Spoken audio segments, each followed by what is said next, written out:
Hello friends, आप सभी को नमस्कार। मैं हितेश कुमार एक बार फिर से आप सभी का ज्ञानकोश यूट्यूब चैनल में स्वागत करता हूं। देखिएगा, आज से हम क्लासेस शुरू कर रहे हैं यूपीएसआई के लिए मूल विधियों की।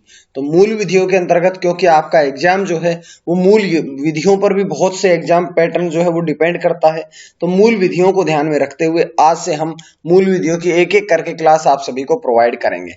तो सबसे पहले बात करते हैं कि आज की क्लास में हम पढ़ने वाले हैं, आज है क्लास नंबर 1 और आज की क्लास में जो हम पढ़ेंगे वो पढ़ेंगे भारतीय दंड विधान एवं दंड प्रक्रिया संहिता। तो इसके बारे में थोड़ा इंट्रोडक्शन जानते हैं, क्या है ये, यहां से संबंधित जो महत्वपूर्ण जो प्रश्न आपके परीक्षा में आ सकते हैं उन सभी पे चर्चा करते हैं।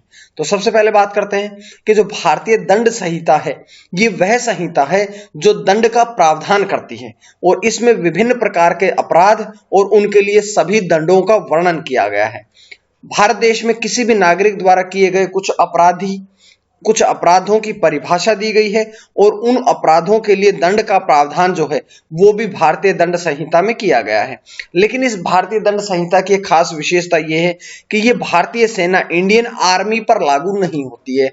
भारतीय दंड संहिता जो है वो इंडियन आर्मी पर लागू नहीं होती है। तो यहीं से आपके प्रश्न आपके शुरू हो जाएंगे।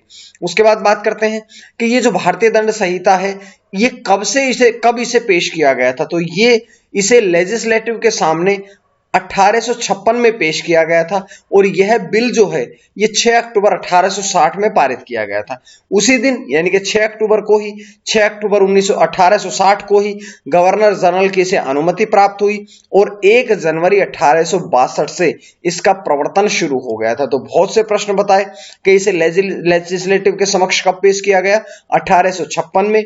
कब पारित किया गया, तो 6 अक्टूबर 1860 को। और गवर्नर जनरल के साइन कब हुए, कब अनुमति प्राप्त हुई, तो 6 अक्टूबर 1860 को ही।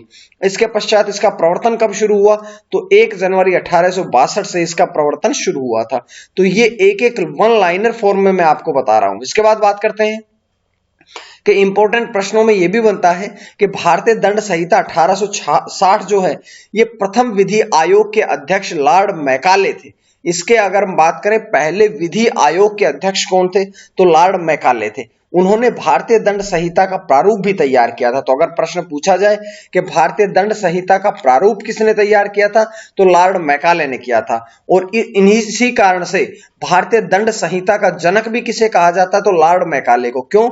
क्योंकि उन्होंने भारतीय दंड संहिता का प्रारूप तैयार किया था। उन्होंने पूरा प्रारूप जो था ये इसका बनाया था, तैयार किया था, जिसके बाद भारतीय दंड संहिता का जनक जो था वो भी लॉर्ड मैकाले को ही कहा गया था।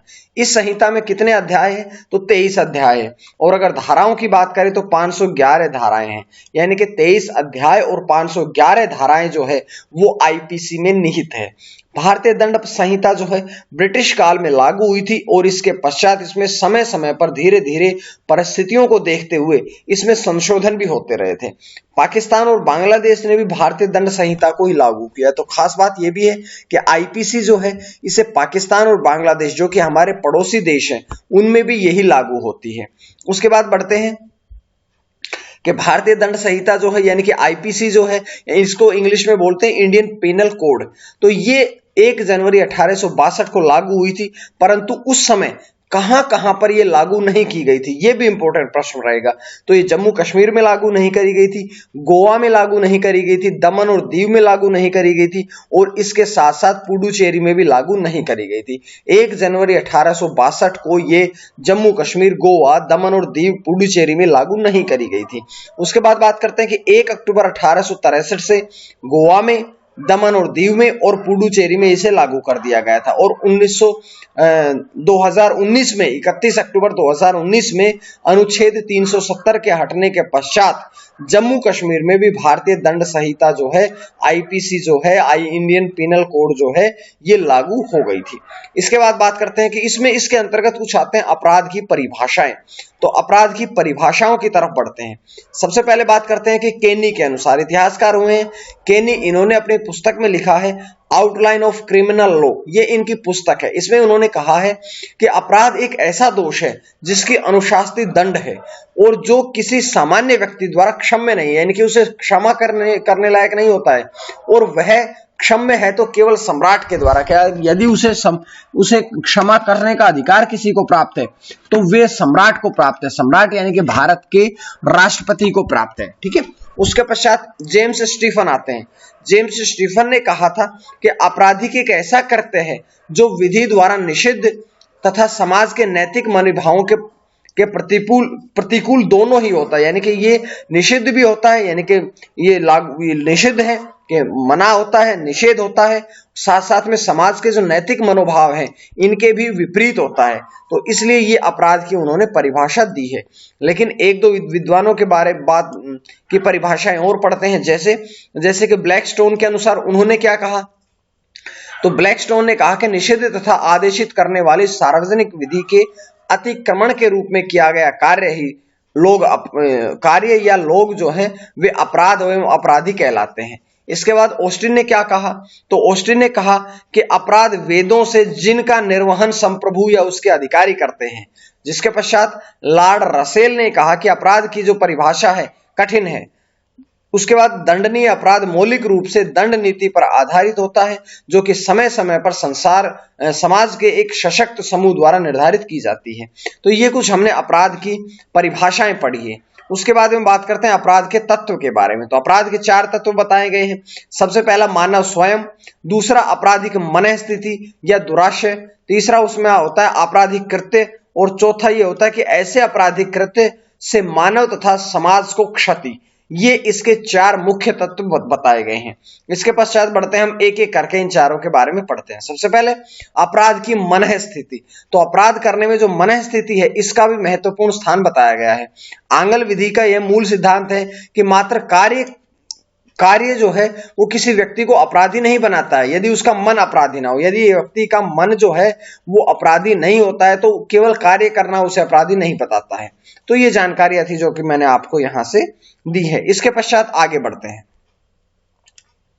आगे चलते हैं कि प्रसिद्ध अपराध शास्त्री लॉर्ड कोक ने कहा है कि कोई कार्य स्वयं में तब तक अपराध नहीं हो सकता जब तक कि वह आपराधिक मन स्थिति से ना किया गया हो। यानी कि कोई भी काम जब तक आपराधिक मन स्थिति से ना किया गया हो तब तक वो अपराध की संज्ञा नहीं दी जा सकती है। उसके पश्चात हार्डिंग बनाम प्राइस के मामले में यह निर्णय लिया गया था कि इंग्लैंड से भी पुरातन यह सूत्र है कि यदि कोई व्यक्ति तब तक दोषी नहीं हो सकता जब तक कि उसका मस्तिष्क भी दूषित ना हो। कि व्यक्ति की मन स्थिति के बारे में सारी बातें बताई गई हैं। अब बात कर लेते हैं कि मन स्थिति से संबंधित मामले निम्नलिखित है। कौन कौन से मामले हैं तो यहां से प्रश्न बनते हैं। सबसे पहला है आर बनाम प्रिंस, दूसरा है पाउडर बनाम पेजेट, तीसरा है हार्डिंग बनाम प्राइस, चौथा है महाराष्ट्र बनाम एमएच जॉर्ज, पांचवा आता है नाथुराम बनाम मध्य प्रदेश राज्य, उसके बाद आता है शेराज बनाम रूटजेन, उसके बाद आता है क्वीन बनाम टालसन। तो ये ऐसे मामले हैं जो कि आपराधिक मन स्थिति से संबंध रखते हैं। उसके बाद बात करते हैं अपराध के स्तर कौन कौन से। तो अपराध के स्तरों की तरफ चलते हैं। तो इसमें भी 4 अवस्थाएं मानी गई है। सबसे पहली मानी गई है आशय। आशय का मतलब ये होता है कि किसी भी अपराध की प्रथम अवस्था होती है। कि आशय का मतलब होता है कोई भी अपराध हो उस अपराध करने की जो पहली अवस्था है वो आशय कही गई है। और आशय का मतलब होता है किसी व्यक्ति के मन में हीन या आपराधिक भावना उत्पन्न होना ही इसका आशय कहलाता है। उसके बाद हम चलते हैं अगले प्रश्न की तरफ। आगे बढ़ते हैं कि तैयारी, दूसरा चरण होता है इसका तैयारी। ये दूसरा चरण है। इसके अंतर्गत क्या होता है कि व्यक्ति प्लानिंग करना है, बंदूक खरीदता है, कारतूस खरीदता है। अपराध करने के लिए जो तैयारी करता है उस तैयारी के लिए जो प्रयत्न किए जाते हैं वो सारे के सारे इसके अंतर्गत शामिल किए गए हैं। उसके बाद तीसरा आता है प्रयत्न। प्रयत्न का प्रयास होता है। प्रयत्न जो है ये प्रयास होता है जिसके द्वारा या इस प्रयत्न के पूर्ण होने पर वह अपराध कहलाता है। जैसे बंदूक खरीदने के पश्चात यदि चलाई गई तो वह प्रयत्न माना जाता है। ठीक है, बंदूक खरीदना प्लानिंग है लेकिन बंदूक खरीदने के पश्चात चला दी जाती है तो वो प्रयत्न कहलाता है। और अपराध होता है कि यदि किसी अनुचित कार्य का पूर्ण होना हो। जैसे कि अगर मान लो आपने बंदूक खरीदी तो वो तैयारी में आएगी, बंदूक चलाई तो वो किस में आएगी, प्रयत्न में। और यदि वो किसी व्यक्ति को लग जाती है गोली तो वो फिर आती है अपराध के अंतर्गत। तो ये मैंने तीनों स्टेप बहुत आसान करके आपको बताए हैं। पहली मन स्थिति होती है, दूसरी होती है तैयारी करनी, पहला होता है आशय, दूसरा तैयारी करनी, तीसरा प्रयत्न और चौथा होता है अपराध। चारों के बारे में मैंने आपको आसानी से बता दिया है। इसके बाद हम बात करते हैं कि तैयारी और प्रयत्न में क्या अंतर है। तो तैयारी जो है वो किसी अपराध के लिए साधनों को एकत्रित करना है, लेकिन अपराध की इच्छा से किया जाने वाला जो कार्य है वो आपका प्रयत्न कहलाता है। तो ये दोनों चीजों में मैंने आपको अंतर बताया है। इसके बाद हम बढ़ते हैं आगे। अब मुख्य धाराओं की बात करते हैं कि जो मुख्य धाराएं जो इसमें शामिल करी गई है आईपीसी में, तो उन धाराओं के बारे में अभी इस वीडियो में शॉर्टली बताऊंगा, लेकिन आगे धीरे धीरे करके हम सारी वीडियो में चर्चा करते रहेंगे। जैसे सबसे पहले बात करते हैं, इसमें आती है उद्देशिका। धारा 1 से 5 तक उद्देशिका का वर्णन किया गया। दूसरा है साधारण स्पष्टीकरण, तो धारा 6 से 52 तक साधारण स्पष्टीकरण है। दंडों के विषय में वर्णन धारा 53 से 75 तक किया गया है। साधारण अपवाद जो है वे धारा 76 से 95 तक वर्णित है। निजी प्रतिरक्षा के अधिकार के विषय में धारा 96 से 106, दुष्प्रेरण के विषय में धारा 107 से 120, आपराधिक षड्यंत्र के बारे में धारा 120 क और ख भाग, और राज्य के विरुद्ध अपराधों के विषय में धारा 120 से 130 तक वर्णन किया गया है। तो ये मैं मुख्य धाराएं आपको बता रहा हूं। इसके बाद में धीरे धीरे करके इन धाराओं के बारे में मैं मुख्य रूप से आपको वर्णन करता रहूंगा। लेकिन पहले जानना ये जरूरी है कि अगर आपसे पूछा जाता है कि सेना, नौसेना और वायुसेना से संबंधित अपराध जो है वो कौन सी धारा में लिखे गए हैं, कितनी से कितनी धारा में लिखे गए हैं, इस प्रकार के प्रश्न आपके एग्जाम में पूछे जाते हैं। तो ये धारा 131 से 140 तक वर्णित है। सार्वजनिक शांति के विरुद्ध अपराध धारा 140 से 160 तक वर्णित है। लोक सेवकों द्वारा उनसे संबंधित अपराध जो हैं धारा 161 से 171 तक है। चुनाव संबंधी अपराध धारा 171 क से लेकर के धारा 171 झ तक, और लोक सेवकों के विधिपूर्ण प्राधिकार के विरुद्ध अवमानना, तो ये धारा 172 से लेकर के धारा 190 तक आते हैं। उसके बाद झूठा साक्ष्य तथा लोक न्याय के विरुद्ध अपराध धारा 191 से लेकर के धारा 229 तक आते हैं। इसके बाद देखिएगा आगे चलते हैं। आगे है कि सिक्के तथा सरकारी स्टाम्प से संबंधित अपराध कितनी कितनी धाराओं में है। तो ये 230 से लेकर के 263 धारा तक इनका वर्णन किया गया है। माप एवं तोल से संबंधित अपराध धारा 264 से लेकर के 267 तक है। लोक स्वास्थ्य सुरक्षा सुविधा आदि से संबंधित अपराध जो हैं वे धारा 268 से लेकर के धारा 264 तक वर्णित किए 94 तक वर्णित किए गए हैं। धर्म से संबंधित अपराध जो हैं वे धारा 295 से लेकर के 298 तक वर्णित किए गए हैं, और मानव शरीर को प्रभावित करने वाले अपराध जो हैं वे 299 से लेकर के 377 तक वर्णित किए गए हैं। इसके पश्चात संपत्ति के विरुद्ध अपराध जो हैं वे धारा 378 से लेकर के 462 तक वर्णित हैं। इसके बाद में बात कर लेते हैं आगे चल के कि दस्तावेज तथा संबंधित चिन्हों से संबंधित अपराध जो हैं वे धारा 463 से धारा 489 तक है वर्णन। सेवा संविदा का आपराधिक भंजन जो है ये धारा 490 से 492 तक है। विवाह से संबंधित अपराध धारा 493 से 498। पति या पति के संबंधियों द्वारा निर्दयता धारा 498 क में वर्णित है। मानहानि धारा 499 से धारा 502 तक है।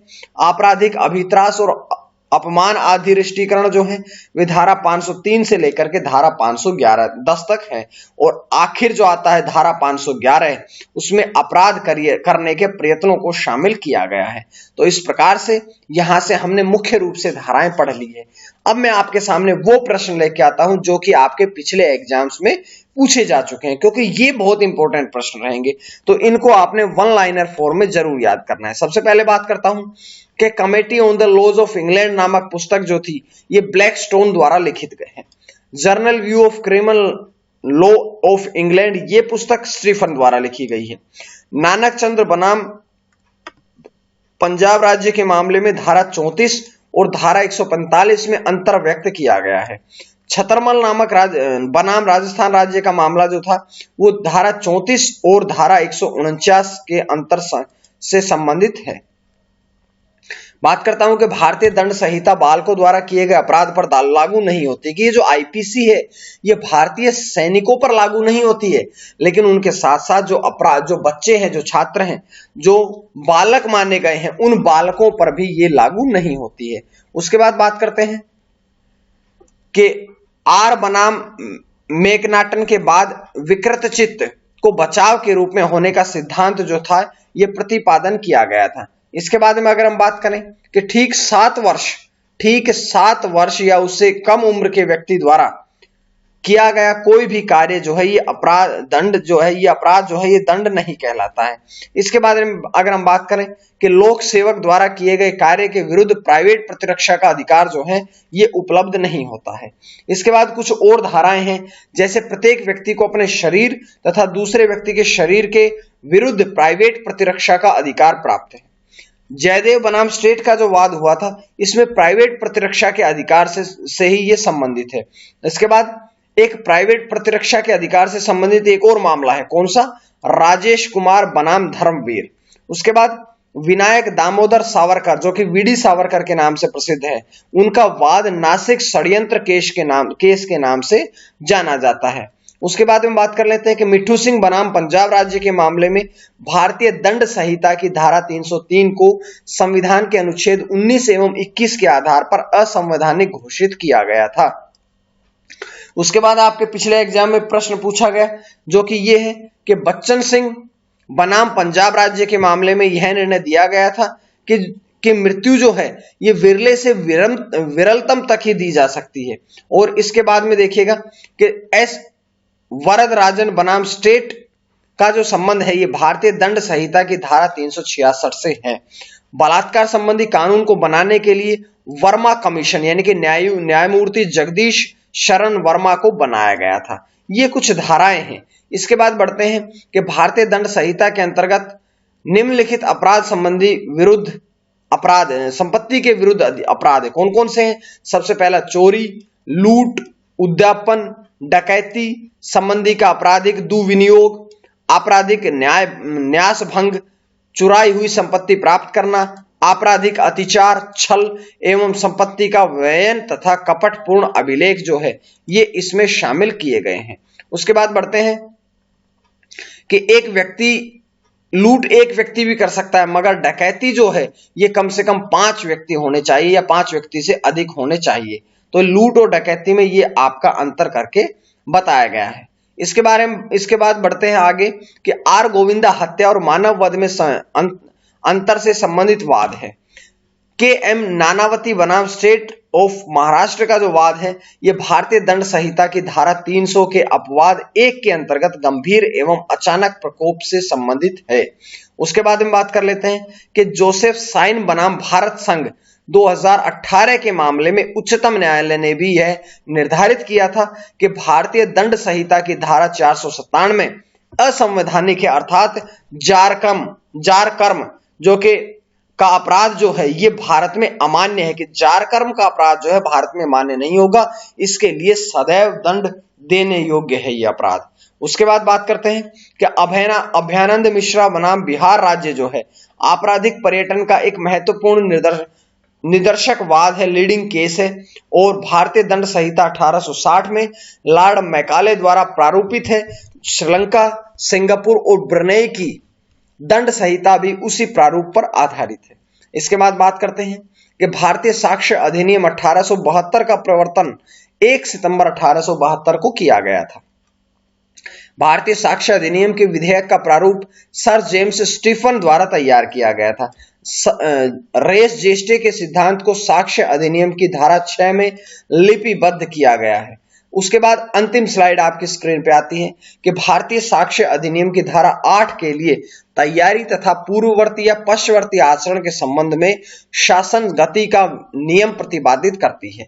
शिनाख्त परेड संबंधित नियम जो है ये साक्ष्य अधिनियम की धारा 9 में प्रावधानित किए गए हैं। शिनाख्त परेड पुलिस अधिकारी द्वारा किसी भी नागरिक द्वारा तथा मजिस्ट्रेट द्वारा ली जा सकती है, किंतु पहचान जो है ये कार्यवाही करने में मजिस्ट्रेट को प्राथमिकता दी जाएगी। उसके बाद भारतीय साक्ष्य अधिनियम की धारा 11 में अन्यत्र उपस्थिति प्ली ऑफ एलिबी संबंधी प्रावधानों को वर्णित किया गया है।